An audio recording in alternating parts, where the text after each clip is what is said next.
Hi guys and welcome back to my channel. Now today what I wanted to do is I wanted to take a look at a really important topic in chess, which is exchange sacrifices. I'm an exchange down. I basically sacrificed an exchange. I have two bishops, but he has a knight and a rook.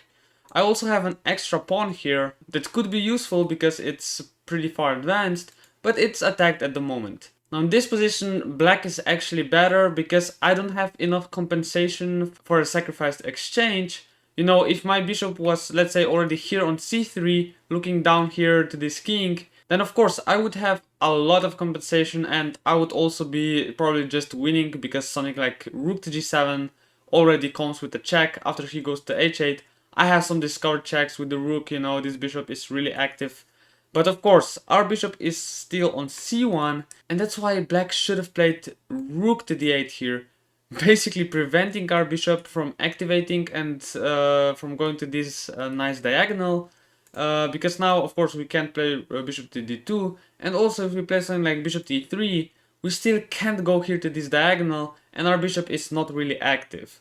Not to mention this bishop is also just really bad at the moment. So here, black would have played something like knight to c2, getting his knight back into the game. And even if I win a pawn here, it doesn't really matter because he's going to infiltrate into our position. And black should be able to win this game.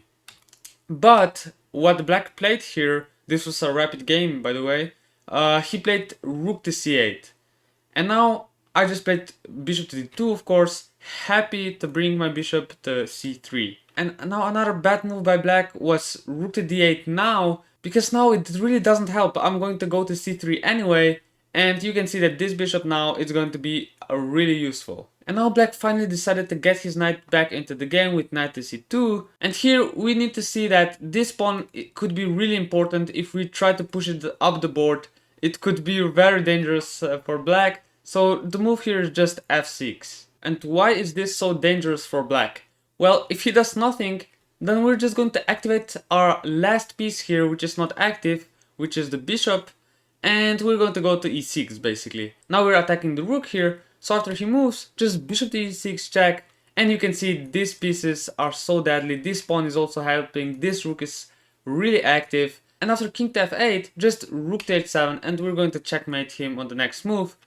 So this is really dangerous. But I didn't see this f6 move. I mean, I just thought it's good to play rook to g7 check. But now after king to f8, I wanted to take on b7. But the point now is that he can activate his knight and jump on e3. This is the option that he didn't have before after f6, because the rook here is still protecting the e3 square and this knight is really bad.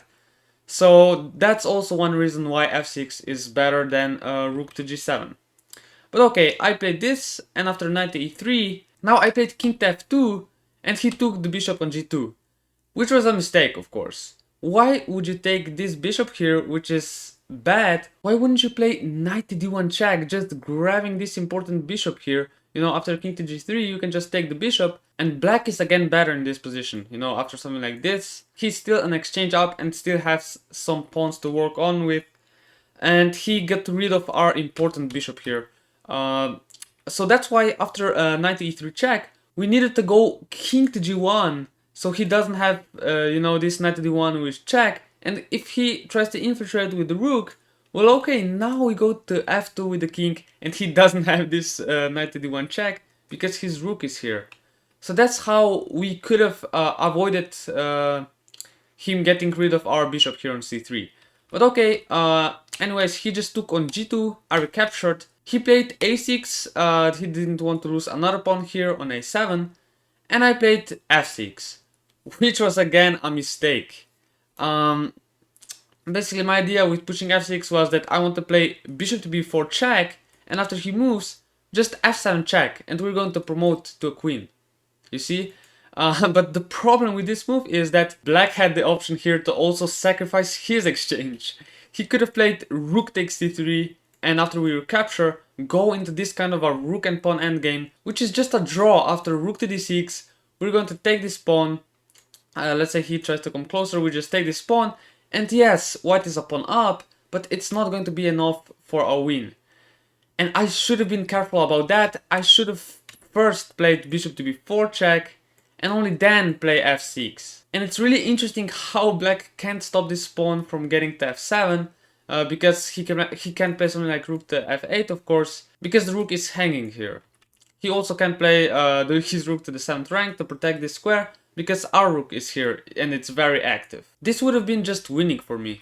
But I played f6, and luckily he didn't see this option of sacrificing his rook for a bishop, and he played rook to b8.